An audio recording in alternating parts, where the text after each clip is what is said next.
സ്വാതന്ത്ര്യം നേടിയിട്ട് 79 വർഷങ്ങൾ പിന്നിടുമ്പോൾ ഇന്ത്യയിലെ ഓരോ പൗരനും ഭയമില്ലാതെ വിശ്വസിക്കുവാനും ആരാധിക്കുവാനും നിയമാനുസൃതമായി തന്റെ വിശ്വാസവും പങ്കുവയ്ക്കുവാനും ദരിദ്രരുടെയും പാർശ്വവൽക്കരിക്കപ്പെട്ടവരുടെയും ഇടയിൽ സേവനം ചെയ്യുവാനും കഴിയുന്നുണ്ടോ എന്നൊരു ചോദ്യം ഈ തരുണത്തിൽ നാം ചോദിക്കേണ്ടതാണ്. 2026 ആഗസ്റ്റ് 15 ഇന്ത്യ സ്വാതന്ത്ര്യം നേടിയിട്ട് 80 വർഷം പൂർത്തീകരിക്കുകയാണ്. 80ാം സ്വാതന്ത്ര്യ ദിനത്തിലേക്ക് കടക്കുന്ന ഈ വേളയിൽ നമുക്ക് പതാക ഉയർത്തുകയും ദേശീയഗാനം ആലപിക്കുകയും മാത്രം ചെയ്താൽ മതിയോ? നമുക്ക് നമ്മോട് തന്നെ ചില ചോദ്യങ്ങൾ ചോദിക്കേണ്ടതില്ലേ? ഒന്നാമതായിട്ട് ഞാൻ നമ്മുടെ പ്രിയപ്പെട്ട തിരുവനന്തപുരം മേയറായിരിക്കുന്ന ശ്രീ വി രാജേഷ്, അദ്ദേഹത്തിന് ഒരു തുറന്ന കത്ത് നമ്മോട് സംസാരിക്കുന്നുണ്ട്. അത് എൻ്റെ ഒരു സ്നേഹിതൻ എഴുതിയ ഒരു കത്താണ്. ജോർജ് എബ്രഹാം എന്ന് പറയുന്ന ഒരു വ്യക്തി തിരുവനന്തപുരം മേയർ ശ്രീ വി രാജന്റെ അമേരിക്കൻ സന്ദർശനവുമായി ബന്ധപ്പെട്ട് ജോർജ് എബ്രഹാം എഴുതിയ തുറന്ന കത്ത് ഒരു പ്രധാന ചോദ്യമാണ് ഉയർത്തുന്നത്. അമേരിക്കയിൽ ഒരു ഇന്ത്യൻ രാഷ്ട്രീയ നേതാവിന് ഒരു ക്ഷേത്രം സന്ദർശിക്കാനും അവിടെയുള്ള വിശ്വാസികളുമായി സംസാരിക്കാനും തന്റെ വിശ്വാസവുമായി ബന്ധപ്പെട്ട ഒരു പരിപാടിയിൽ പങ്കെടുക്കുവാനും കഴിഞ്ഞു എന്നുള്ളത് വളരെ സന്തോഷകരമാണ്. അതിനായി അദ്ദേഹത്തിന്റെ ദേശസ്നേഹം ആരും ചോദ്യം ചെയ്തില്ല. അദ്ദേഹം ഒരു മതസമൂഹമായി സംസാരിച്ചതിന്റെ പേരിൽ അദ്ദേഹത്തെ ആരും ഭീഷണിപ്പെടുത്തിയില്ല. അദ്ദേഹം ഒരു ആരാധനാലയത്തിൽ പ്രവേശിച്ചതിന്റെ പേരിൽ അദ്ദേഹത്തിനെതിരെ പൊതുഭീഷണികൾ ഒന്നും തന്നെ ഉയർന്നുമില്ല. അപ്പോൾ ചോദ്യം ഇതാണ്: നമുക്ക് അമേരിക്ക ലഭിക്കുന്ന മതസ്വാതന്ത്ര്യം ഇന്ത്യയിലും എല്ലാവർക്കും ലഭിക്കേണ്ടതല്ലേ? ഇത് ക്രിസ്ത്യാനികൾക്ക് മാത്രം വേണ്ടിയുള്ള ഒരു ചോദ്യമല്ല കേട്ടോ. ഇത് മുസ്ലിങ്ങൾക്ക് മാത്രം വേണ്ടിയുള്ള ഒരു ചോദ്യമല്ല കേട്ടോ. ഇത് ഹിന്ദുക്കൾക്ക് മാത്രം വേണ്ടിയുള്ള ഒരു ചോദ്യമല്ല കേട്ടോ. ഇത് അവർണന് വേണ്ടിയും ഇത് പാർശ്വവൽക്കരിക്കപ്പെട്ട ജനത്തിന് വേണ്ടിയിട്ടും കൂടെയുള്ള ഒരു ചോദ്യമാണ്. ഇത് ഓരോ ഇന്ത്യൻ പൗരന്റെയും ചോദ്യമാണ്. നമ്മുടെ അവകാശം അമേരിക്കയിൽ നിന്ന് കടം കൊണ്ടതല്ല എന്നുള്ളത് നമ്മൾ അറിഞ്ഞിരിക്കണം. ഇവിടെ ഒരു കാര്യം നമുക്ക് വ്യക്തമായി പറയണം: ഇന്ത്യയിലെ മതസ്വാതന്ത്ര്യം അമേരിക്കയിൽ നിന്ന് കടം കൊണ്ടതല്ല എന്നുള്ളത് നാം അടിവരയിട്ട് ഉറപ്പിക്കുകയാണ്. അത് നമ്മുടെ സ്വന്തം ഭരണഘടനയുടെ അവകാശമാണ്. ആർട്ടിക്കിൾ 25 മനസാക്ഷിയുടെ സ്വാതന്ത്ര്യവും മതം പ്രാക്ടീസ് പ്രൊപ്പഗേറ്റ് ചെയ്യാനുള്ള അവകാശം ഉറപ്പു നൽകുന്നുണ്ട്. പബ്ലിക് ഓർഡർ, മൊറാലിറ്റി, അതേപോലെ ഹെൽത്ത് തുടങ്ങിയ ഭരണഘടനാപരമായ പരിധികൾക്ക് വിധേയമായിക്കൊണ്ട് മാത്രമായിരിക്കണമെന്ന് മാത്രം. ആർട്ടിക്കിൾ 26 മുതൽ 30 വരെ മതസ്ഥാപനങ്ങളുടെയും സാംസ്കാരിക വിദ്യാഭ്യാസ അവകാശങ്ങളുടെയും വിവിധ വശങ്ങൾക്ക് സംരക്ഷണം നൽകുകയാണ്. അതായത് നമ്മുടെ ഭരണഘടന പറയുന്നത് നിനക്ക് ഞാൻ അനുവദിക്കുന്ന മതം മാത്രം വിശ്വസിക്കൂ എന്നല്ല, പകരം നിന്റെ മനസ്സാക്ഷിക്കനുസരിച്ച് ജീവിക്കാനുള്ള അവകാശം നിനക്കുണ്ട് എന്നതാണ്. ഇതാണ് ഇന്ത്യയുടെ ജനാധിപത്യത്തിന്റെ വാഗ്ദാനം. മൂന്നാമതായിട്ട്, മതസ്വാതന്ത്ര്യം ആരാധനാലയത്തിന്റെ വാതിക്കൽ അവസാനിക്കുന്നില്ല കേട്ടോ. നമ്മൾ പലപ്പോഴും മതസ്വാതന്ത്ര്യം എന്ന് കേൾക്കുമ്പോൾ എന്താണ് ചിന്തിക്കാറുള്ളത്? അത് ക്ഷേത്രത്തിൽ പോവുക, അല്ലെങ്കിൽ മോസ്കിൽ പോവുക, അല്ലെങ്കിൽ ചർച്ചിൽ പോവുക എന്നൊക്കെ പറയുകയാണ്. അല്ലെങ്കിൽ അവിടെ പ്രാർത്ഥിക്കുക, പൂജ നടത്തുക, നിസ്കരിക്കുക എന്നൊക്കെ പറയുന്നതാണ്. ഇതൊക്കെ മതസ്വാതന്ത്ര്യത്തിന്റെ ഭാഗമാണ് കേട്ടോ. പക്ഷേ മതസ്വാതന്ത്ര്യം അതിൽ അവസാനിക്കുന്നില്ല.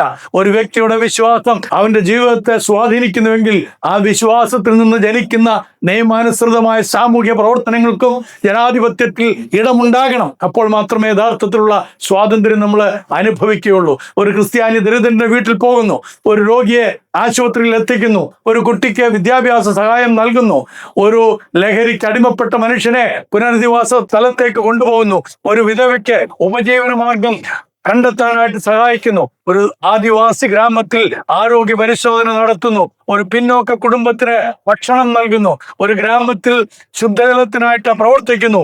ഇതെല്ലാം മതവിശ്വാസത്തിൽ നിന്ന് പ്രചോദനം ഉൾക്കൊള്ളുന്ന സാമൂഹ്യ സേവനമാകാം. അത്തരം സേവനം ചെയ്യാൻ നിയമപരമായിട്ട് കഴിയുന്നിടത്തോളം ഭയപ്പെടേണ്ട സാഹചര്യം നമുക്കുണ്ടാകാൻ പാടില്ല.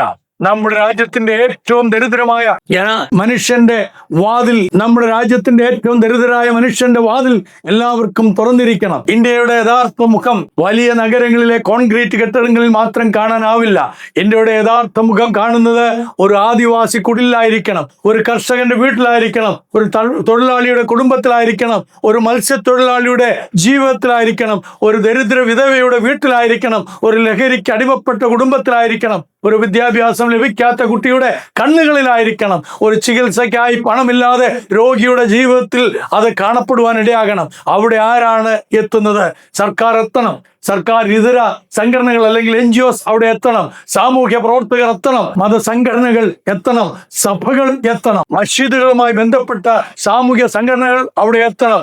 ക്ഷേത്രങ്ങളുമായി ബന്ധപ്പെട്ട സേവന സംഘടനകൾ അവിടെ എത്തണം. എല്ലാവരും നിയമത്തിന്റെ പരിധിയിൽ നിന്ന് സേവനം ചെയ്യണം. ദരിദ്രന്റെ വാതിക്കൽ മതം നോക്കി അടയ്ക്കരുത് എന്നുള്ളതും കൂടെ ഈ തരുണത്തിൽ മറന്നു പോകരുത്. രണ്ടാമതായിട്ട് ക്രിസ്ത്യൻ സേവനം ഇന്ത്യയുടെ ചരിത്രത്തിന്റെ ഭാഗമാണെന്നുള്ളത് മറന്നു പോകണ്ട. ഇവിടെ പ്രത്യേകിച്ച് ക്രിസ്ത്യൻ സമൂഹത്തോട് ഒരു വലിയ കാര്യം എനിക്ക് പറയുവാനായിട്ടുണ്ട്. ഇന്ത്യയിലെ ക്രിസ്ത്യൻ സാമൂഹ്യ സേവനം ഇന്നലെ തുടങ്ങിയതല്ല. നാം നമ്മുടെ ആശുപത്രികൾ, നമ്മുടെ സ്കൂളുകൾ, നമ്മുടെ കോളേജുകൾ, നമ്മുടെ അനാഥാലയങ്ങൾ, നമ്മുടെ വൃദ്ധസദനങ്ങൾ, ലഹരി വിമുക്ത കേന്ദ്രങ്ങൾ, കുഷ്ഠരോഗികൾക്കായുള്ള സേവനങ്ങൾ, ആദിവാസി മേഖലകളിലെ പ്രവർത്തനം, പിന്നോക്ക വിഭാഗങ്ങളുടെ വിദ്യാഭ്യാസം, സ്ത്രീകളുടെ വിദ്യാഭ്യാസവും അവരുടെ ശാക്തീകരണവും, ഇവയൊക്കെ ഇന്ത്യയിലെ ക്രിസ്ത്യൻ സമൂഹത്തിന്റെ സാമൂഹ്യ സേവന ചരിത്രത്തിൽ വിവിധ രൂപങ്ങളിൽ നാളുകളായിട്ട്, നൂറ്റാണ്ടുകളായിട്ട്, സഹസ്രാബ്ദങ്ങളായിട്ട് നമ്മൾ കണ്ടുകൊണ്ടിരിക്കുകയാണ്. അതുകൊണ്ട് നാം ആരോടും പ്രത്യേക അവകാശം ചോദിക്കുന്നില്ല. നാം പറയുന്നത് നിയമം എല്ലാവർക്കും ഒരുപോലെ ബാധകമായിരിക്കണം. സേവനം ചെയ്യാൻ ആഗ്രഹിക്കുന്ന എല്ലാവർക്കും നിയമപരമായ ഇടമുണ്ടാകണം.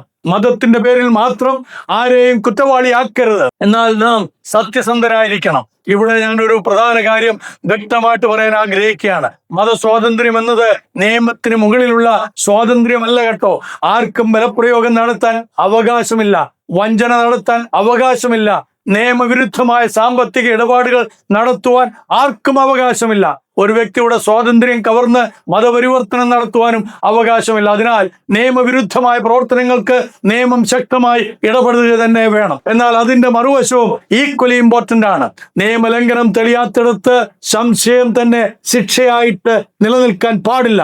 ഒരു വ്യക്തി ക്രിസ്ത്യാനി ആയതിനാൽ അവൻ കുറ്റക്കാരനല്ല, ഒരു വ്യക്തി മുസ്ലിം ആയതിനാൽ അവൻ കുറ്റക്കാരനല്ല, ഒരു വ്യക്തി അവർണനായതിനാൽ അവൻ കുറ്റക്കാരനല്ല, ഒരു വ്യക്തി പാർശ്വവൽക്കരിക്കപ്പെട്ടതിനാൽ അവൻ കുറ്റക്കാരനല്ല, ഒരു വ്യക്തി മതവിശ്വാസം ഇല്ലാത്തവനായതിനാലും അവൻ കുറ്റക്കാരനല്ല. കുറ്റം മതത്തിൽ നിന്നല്ല, നിയമലംഘനത്തിൽ നിന്നാണ് നിർണയിക്കപ്പെടേണ്ടുന്നത്. ഏഴാമതായിട്ട് FCRA കുറിച്ച് സത്യസന്ധമായ സമീപനം നമുക്ക് വേണം കേട്ടോ. ഇന്ന് പലപ്പോഴും മതസ്വാതന്ത്ര്യവും FCRAയും ഒരേ വിഷയമായിട്ടൊക്കെ ചില ആളുകൾ അവതരിപ്പിച്ചുകൊണ്ട് സമൂഹത്തിൽ തെറ്റിദ്ധാരണകൾ പെരുത്തുവാൻ നോക്കുന്നു. പ്രത്യേകിച്ച് ഭരണസമിതികളുടെ അടുക്കൽ നിന്ന് അങ്ങനെയുള്ള തെറ്റിദ്ധാരണകൾ സമൂഹത്തിലേക്ക് കൊണ്ടുവരുന്നു. അത് കൃത്യമല്ല കേട്ടോ. FCRA എന്നത് വിദേശ സംഭാവനയുടെ സ്വീകരണവും ഉപയോഗവും നിയന്ത്രിക്കുന്ന നിയമമാണ്. കേന്ദ്ര ആഭ്യന്തര മന്ത്രാലയം വ്യക്തമാക്കുന്നത് പോലെ സാംസ്കാരിക, സാമ്പത്തിക, വിദ്യാഭ്യാസ, മത, സാമൂഹ്യ പരിപാടികൾക്കുള്ള സംഘടനകൾക്ക് നിയമപരമായ രജിസ്ട്രേഷൻ അല്ലെങ്കിൽ പ്രയർ പെർമിഷൻ സംവിധാനത്തിലൂടെ ഫോറിൻ കോൺട്രിബ്യൂഷൻ സ്വീകരിക്കാനുള്ള വ്യവസ്ഥയുണ്ട്. അത് മിനിസ്ട്രി ഓഫ് ഹോം അഫയേഴ്സ് നിങ്ങൾ പരിശോധിച്ചാൽ കാണാൻ സാധിക്കും. അതുകൊണ്ട് നമുക്ക് പറയേണ്ടത് FCRA വേണ്ട എന്നല്ല, പകരം FCRA സുതാര്യമായും നീതിപൂർവമായും മതനിരപേക്ഷമായും നടപ്പാക്കണം. ദേശീയ സുരക്ഷ സംരക്ഷിക്കണം. അതേപോലെ വിദേശ ഇടപാടുകൾ നിയന്ത്രിക്കണം, സാമ്പത്തിക സുതാര്യത ഉറപ്പാക്കണം, അഴിമതി തടയണം, എല്ലാം വേണം. പക്ഷേ നിയമം നടപ്പാക്കുമ്പോൾ മതപരമായ വിവേചനം ഉണ്ടാകാൻ പാടില്ല. എട്ടാമതായിട്ട് മതസ്വാതന്ത്ര്യം എന്നത് ഭയമില്ലായ്മ കൂടിയാണ് കേട്ടോ. അത് മറന്നു പോകണ്ട. മതസ്വാതന്ത്ര്യം എന്ന് പറയുന്നത്, അല്ലെങ്കിൽ ഇന്ത്യയുടെ സ്വാതന്ത്ര്യം എന്ന് പറയുന്നത് ഒരു പ്രത്യേക ജാതിക്കോ മതത്തിനോ മാത്രമല്ല, സകല മനുഷ്യർക്കും, ഇന്ത്യയിലെ ഓരോ പൗരനും ഭയമില്ലാതെ ജീവിക്കുവാനും വിശ്വസിക്കുവാനും ആ വിശ്വാസത്തെ പ്രഘോഷിക്കുവാനുള്ള അവകാശം കൂടിയാണ് കേട്ടോ. ഇതാണ് ഇന്ന് ഞാൻ പ്രത്യേകിച്ച് ഊന്നി പറയാനായിട്ട് ആഗ്രഹിക്കുന്ന കാര്യം. മതസ്വാതന്ത്ര്യം എന്നത് ഒരു നിയമപുസ്തകത്തിലെ വാക്കുകൾ മാത്രമല്ല, അതിന്റെ അർത്ഥം ഫിയർലെസ്നെസ് അല്ലെങ്കിൽ ഭയമില്ലായ്മ കൂടെയാണ്. ഒരു ക്രിസ്ത്യൻ പ്രവർത്തകൻ ഇന്ത്യയിലെ ഒരു ഗ്രാമത്തിലേക്ക് പോകുമ്പോൾ എന്നെ ആരെങ്കിലും ആക്രമിക്കുമോ, എന്നെ മതപരിവർത്തനമെന്ന് ആരോപിക്കുമോ, എനിക്കെതിരെ തെറ്റായ കേസ് ഉണ്ടാകുമോ, എൻ്റെ സേവനം തടസ്സപ്പെടുമോ എന്ന ഭയമില്ലാതെ പ്രവർത്തിക്കുവാനായിട്ട് ഓരോ വ്യക്തികൾക്കും കഴിയണം. അതുപോലെ ഒരു മുസ്ലിം സാമൂഹ്യ പ്രവർത്തകനും, ഒരു ഹിന്ദു സാമൂഹ്യ പ്രവർത്തകനും, അതുപോലെ തന്നെ ഒരു അവർണ സാമൂഹ്യ പ്രവർത്തകനും, ഒരു സിഖ് സാമൂഹ്യ പ്രവർത്തകനും ഭയമില്ലാതെ സേവനം ചെയ്യാനുള്ള അവകാശമാണ് ജനാധിപത്യത്തിന്റെ ജീവൻ എന്ന് പറയുന്നത്. ഒമ്പതാമതായിട്ട് ഇന്ത്യയിൽ സുവിശേഷം പങ്കുവെക്കുന്നതിനെ കുറിച്ച് ചില കാര്യങ്ങൾ പങ്കുവെക്കട്ടെ. ക്രിസ്ത്യാനികൾ എന്ന നിലയിൽ നമുക്ക് നമ്മുടെ വിശ്വാസം മറച്ചു വെക്കേണ്ടതില്ല. അതേസമയം മറ്റുള്ളവരുടെ മനസാക്ഷിയെയും സ്വാതന്ത്ര്യത്തെയും മാനിക്കേണ്ട ഉത്തരവാദിത്വം നമുക്കുണ്ട്. സുവിശേഷം ബലപ്രയോഗത്തിലൂടെ അല്ല, വഞ്ചനയിലൂടെ അല്ല, ഭീഷണിയുടെ അല്ല, മനുഷ്യന്റെ സ്വാതന്ത്ര്യത്തെ അപമാനിച്ചുകൊണ്ടല്ല, പകരം സത്യത്തിലൂടെ, സ്നേഹത്തിലൂടെ, സാക്ഷ്യത്തിലൂടെ, സേവനത്തിലൂടെ മനുഷ്യന്റെ മാന്യതയെ മാനിച്ചുകൊണ്ട് ഒരു മനുഷ്യൻ സുവിശേഷം കേൾക്കണമോ വേണ്ടയോ എന്ന തീരുമാനത്തിന് അവന്റെ മനസാക്ഷിക്ക് സ്ഥലം വേണം.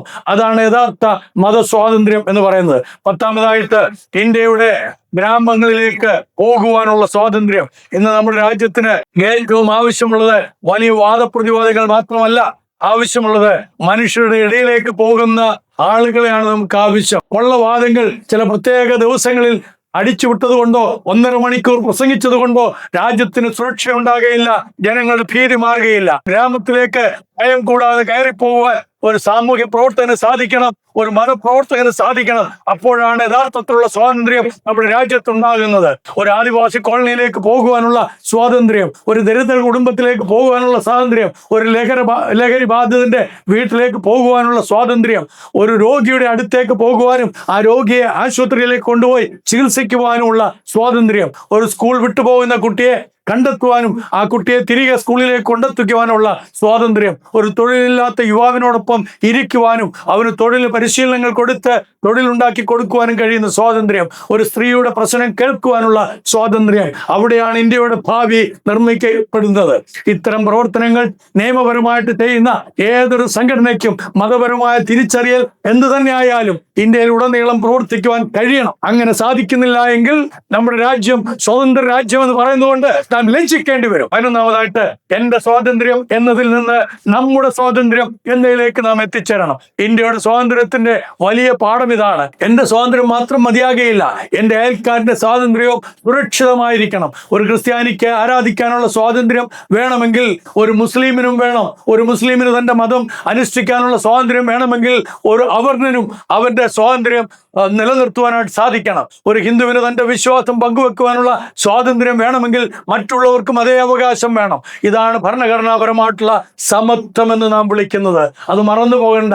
സ്വാതന്ത്ര്യത്തിൽ സമത്വമുണ്ട്, സ്വാതന്ത്ര്യത്തിൽ നീതിയുണ്ട്. അത് നമ്മൾ മറക്കണ്ട. ഈ സമത്വവും നീതിയും ഒക്കെ വിശുദ്ധ ബൈബിളിന്റെ അടിസ്ഥാനത്തിൽ രേഖപ്പെടുത്തിയിരിക്കുന്ന കാര്യങ്ങളും കൂടിയാണ്. 12-ാമതായിട്ട് 79 വർഷങ്ങൾക്ക് ശേഷം നമുക്ക് എന്താണ് ആഘോഷിക്കുവാനായിട്ടുള്ളത്? 80-ാം വർഷത്തെ സ്വാതന്ത്ര്യം ആഘോഷിക്കുമ്പോൾ നാം വെറും ഒരു ചോദ്യം ചോദിക്കരുത്, ഇന്ത്യ എത്ര വളർന്നു. അതോടൊപ്പം ചോദിക്കണം, ഇന്ത്യയിലെ ഏറ്റവും ദുർബലനായ മനുഷ്യൻ എത്രമാത്രം സ്വതന്ത്രനായി. അവന് തന്റെ മതം തെരഞ്ഞെടുക്കാൻ കഴിയുന്നുണ്ടോ? അവന് തന്റെ വിശ്വാസം അനുസരിച്ച് ജീവിക്കുവാൻ കഴിയുന്നുണ്ടോ? അവന് ഭയമില്ലാതെ ആരാധിക്കാൻ കഴിയുന്നുണ്ടോ? അവന്റെ വീട്ടിൽ സേവനത്തിനായി വരുന്ന മനുഷ്യനെ മതം നോക്കാതെ സ്വീകരിക്കാൻ അവന് സാധിക്കുന്നുണ്ടോ? ഒരു സംഘടനയ്ക്ക് നിയമാനുസൃതമായി അവന്റെ ജീവിതം മെച്ചപ്പെടുത്തുവാൻ പ്രവർത്തിക്കുവാൻ കഴിയുന്നുണ്ടോ? ഇവയാണ് നമ്മുടെ സ്വാതന്ത്ര്യത്തിന്റെ യഥാർത്ഥ അളവുകോലുകൾ കേട്ടോ. അത് മറക്കണ്ട. ഈ അളവുകോലുകൾ എവിടെയെങ്കിലും ഒടിഞ്ഞു പോയാൽ അവയുടെ അർത്ഥം നാം ഇപ്പോഴും അടിമത്തത്തിലേക്ക് മടങ്ങുന്നു എന്നുള്ളതാണ്. അതുകൊണ്ട് തിരുവനന്തപുരം കോർപ്പറേഷന്റെ ചെയർമാനായിരിക്കുന്ന ശ്രീ VV രാജേഷിനോട് ഒരു സൗഹൃദപരമായ അഭ്യർത്ഥന നടത്തുകയാണ്. അമേരിക്കയിൽ താങ്കൾ കണ്ട നല്ല കാര്യങ്ങൾ തിരുവനന്തപുരം നഗരത്തിലേക്ക് കൊണ്ടുവരുമ്പോൾ ഒരു കാര്യം കൂടി കൊണ്ടുവരണം. അത് ഞങ്ങൾ അഭ്യർത്ഥിക്കുകയാണ്. അതെന്താണ്? മതസ്വാതന്ത്ര്യത്തിന്റെ ആത്മാവ്. അത് താങ്കളുടെ പാർട്ടിയോട് താങ്കൾ ഉച്ചസ്ഥനം പറയണം. ഒരു ക്ഷേത്രത്തിൽ പോകാൻ കഴിയുന്ന സ്വാതന്ത്ര്യം, ഒരു പള്ളിയിൽ പോകാൻ കഴിയുന്ന സ്വാതന്ത്ര്യം, ഒരു മസ്ജിദിൽ പോകാൻ കഴിയുന്ന സ്വാതന്ത്ര്യം, ഒരു ഗുരുദ്വാരയിൽ പോകാൻ കഴിയുന്ന സ്വാതന്ത്ര്യം, അതോടൊപ്പം ദരിദ്രന്റെ വീട്ടിൽ പോകാനുള്ള സ്വാതന്ത്ര്യം, രോഗിയുടെ അടുത്തേക്ക് പോകാനുള്ള സ്വാതന്ത്ര്യം, ആദിവാസിയുടെ കുടിലേക്ക് കയറുവാനുള്ള സ്വാതന്ത്ര്യം, ലഹരിക്ക് അടിമപ്പെട്ട മനുഷ്യനെ രക്ഷിക്കാനുള്ള സ്വാതന്ത്ര്യം, വിദ്യാഭ്യാസം ലഭിക്കാത്ത കുട്ടിയുടെ കൈപിടിക്കാനുള്ള സ്വാതന്ത്ര്യം, നിയമപരമായി സ്വന്തം വിശ്വാസം പങ്കുവെക്കുവാനുള്ള സ്വാതന്ത്ര്യം. ഇതാണ് നമുക്ക് വേണ്ടിയ ഇന്ത്യ. 14-ാമതായിട്ട് സ്വാതന്ത്ര്യത്തിന്റെ ഏറ്റവും മനോഹരമായ നിർവചനം അത് ഞാനൊന്ന് പറയട്ടെ. എനിക്ക് സ്വാതന്ത്ര്യം എന്താണെന്ന് ഒരു വാചകത്തിൽ പറയേണ്ടി വന്നാൽ ഞാൻ പറയും, എനിക്ക് ലഭിക്കണമെന്ന് ഞാൻ ആഗ്രഹിക്കുന്ന അവകാശം എന്റെ അയൽക്കാരന് ലഭിക്കണമെന്ന് ഞാൻ തയ്യാറാകുന്നതാണ് യഥാർത്ഥ സ്വാതന്ത്ര്യം. ഒന്നുകൂടി ഞാൻ പറയട്ടെ, എനിക്ക് ലഭിക്കണമെന്ന് ഞാൻ ആഗ്രഹിക്കുന്ന അവകാശം എന്റെ അയൽക്കാരന് ലഭിക്കണമെന്ന് ഞാൻ തയ്യാറാകുന്നതാണ് യഥാർത്ഥ സ്വാതന്ത്ര്യം എന്ന് പറയുന്നത്. ഞാൻ എന്റെ ആരാധനാലയം സംരക്ഷിക്കുമ്പോൾ നിന്റെ ആരാധനാലയത്തെയും സംരക്ഷിക്കണം എന്നുള്ള തീരുമാനം. ഞാൻ എന്റെ മതസ്വാതന്ത്ര്യം സംരക്ഷിക്കുമ്പോൾ നിന്റെ മതസ്വാതന്ത്ര്യത്തെയും സംരക്ഷിക്കണം എന്നുള്ള തീരുമാനം. ഞാൻ എന്റെ സമൂഹത്തെ സംരക്ഷിക്കുമ്പോൾ നിന്റെ സമൂഹത്തിന്റെ മാന്യതയെയും സംരക്ഷിക്കണം എന്നുള്ള തീരുമാനം. അതായിരിക്കണം ഇന്ത്യ. അതാണ് ഇന്ത്യയുടെ സ്വാതന്ത്ര്യം. 15-ാമതായിട്ട് നമ്മുടെ അവസാന സന്ദേശം, പ്രിയ സഹോദരങ്ങളെ, നാം ആരോടും പ്രത്യേക പരിഗണന ചോദിക്കുന്നില്ല. നിയമത്തിന് മുകളിലുള്ള അവകാശം നമുക്ക് ആവശ്യവുമില്ല. വിദേശ പണം നിയന്ത്രിക്കരുത് എന്ന് പറയുന്നില്ല. ദേശീയ സുരക്ഷ അവഗണിക്കണമെന്നും പറയുന്നില്ല. നാം ചോദിക്കുന്നത് വളരെ ലളിതമാണ്. നിയമം എല്ലാവർക്കും ഒരുപോലെ ആയിരിക്കട്ടെ, മതസ്വാതന്ത്ര്യം എല്ലാവർക്കും ഒരുപോലെ ആയിരിക്കട്ടെ, ഭരണഘടന എല്ലാവരെയും ഒരുപോലെ സംരക്ഷിക്കട്ടെ, നിയമാനുസൃതമായ സാമൂഹ്യ സേവനത്തിന് ഭയത്തിന്റെ അന്തരീക്ഷം ഉണ്ടാകരുത് എന്നുള്ളതാണ്. ദരിദ്രരുടെയും പാർശ്വവൽക്കരിക്കപ്പെട്ടവരുടെയും ഇടയിൽ പ്രവർത്തിക്കുന്നവരെ മതത്തിന്റെ പേരിൽ മാത്രം സംശയിക്കരുത്. നിയമലംഘനം ഉണ്ടായാൽ നിയമം ശക്തമായി പ്രവർത്തിക്കട്ടെ. പക്ഷേ നിരപരാധിയുടെ സ്വാതന്ത്ര്യം സംശയത്തിന്റെ പേരിൽ കവർന്നെടുക്കരുത്. അവസാന ആഹ്വാനമായിട്ട് 80-ാം സ്വാതന്ത്ര്യ ദിനത്തിന് ശേഷം നമുക്ക് ഇന്ത്യയെ ഇങ്ങനെ കാണണം. ഭയമില്ലാതെ വിശ്വസിക്കാൻ കഴിയുന്ന ഇന്ത്യ, ഭയമില്ലാതെ ആരാധിക്കാൻ കഴിയുന്ന ഇന്ത്യ, ഭയമില്ലാതെ നിയമാനുസൃതമായി സ്വന്തം വിശ്വാസം പങ്കുവെക്കുവാൻ കഴിയുന്ന ഇന്ത്യ, ഭയമില്ലാതെ ദരിദ്രരുടെയും പാർശ്വവൽക്കരിക്കപ്പെട്ടവരുടെയും ഇടയിൽ സേവനം ചെയ്യാൻ കഴിയുന്ന ഇന്ത്യ, നിയമം എല്ലാവർക്കും ഒരുപോലെ ബാധകമാകുന്ന ഇന്ത്യ, ഭരണഘടനയുടെ സംരക്ഷണം എല്ലാവർക്കും ഒരുപോലെ ലഭിക്കുന്ന ഇന്ത്യ. അങ്ങനെ ഒരു ഇന്ത്യയിൽ ഒരു ക്രിസ്ത്യാനിയുടെ സ്വാതന്ത്ര്യം ഹിന്ദുവിന് ഭീഷണിയാകുകയില്ല. ഒരു ഹിന്ദുവിന്റെ സ്വാതന്ത്ര്യം മുസ്ലിമിന് ഭീഷണിയാകുകയില്ല. ഒരു മുസ്ലിമിന്റെ സ്വാതന്ത്ര്യം ക്രിസ്ത്യാനിക്കും ഭീഷണിയാകുകയില്ല. ഒരു സിഖിന്റെ സ്വാതന്ത്ര്യം മറ്റൊരാളുടെയും സ്വാതന്ത്ര്യം കുറയ്ക്കുകയുമില്ല. കാരണം എല്ലാവരുടെയും സ്വാതന്ത്ര്യവും സുരക്ഷിതമായിരിക്കുമ്പോഴാണ് ഇന്ത്യ സുരക്ഷിതമാകുന്നത്. അതിനാൽ 79 വർഷം പിന്നിട്ട് സ്വാതന്ത്ര്യത്തിന്റെ 80-ാം ദിനവേളയിൽ നമുക്ക് ഒരു പ്രതിജ്ഞ എടുക്കാം. ഞാൻ എൻ്റെ സ്വാതന്ത്ര്യം മാത്രം ആവശ്യപ്പെടുകയില്ല, എൻ്റെ സഹപൗരന്റെ സ്വാതന്ത്ര്യം സംരക്ഷിക്കും. ഞാൻ എൻ്റെ വിശ്വാസത്തെ മാത്രം മാനിക്കുകയില്ല, മറ്റൊരാളുടെ മനസാക്ഷിയുടെ അവകാശത്തെയും മാനിക്കും. ഞാൻ എൻ്റെ സമൂഹത്തെ മാത്രം സേവിക്കുകയില്ല, ഇന്ത്യയിലെ ദരിദ്രനും പാർശ്വവൽക്കരിക്കപ്പെട്ടവനും എൻ്റെ സേവനത്തിന്റെ അവകാശിയാണെന്ന് അംഗീകരിക്കും. അപ്പോൾ മാത്രമേ നമ്മുടെ സ്വാതന്ത്ര്യം ഒരാഘോഷവും മാത്രമല്ലാതെ ഒരു ജീവിച്ചിരിക്കുന്ന യാഥാർത്ഥ്യമായിട്ട് മാറുകയുള്ളൂ. ഭയമില്ലാതെ വിശ്വസിക്കാം, ഭയമില്ലാതെ സേവിക്കാം, ഭയമില്ലാതെ ജീവിക്കാം, ഭരണഘടനയെ മാനിക്കാം, ഇന്ത്യയെ ശക്തിപ്പെടുത്താം. ജയ് ഹിന്ദ്. ദൈവം നമ്മുടെ രാജ്യത്തെ എന്നേക്കുമായിട്ട് അനുഗ്രഹിക്കുമാറാകട്ടെ. നന്ദി, നമസ്കാരം.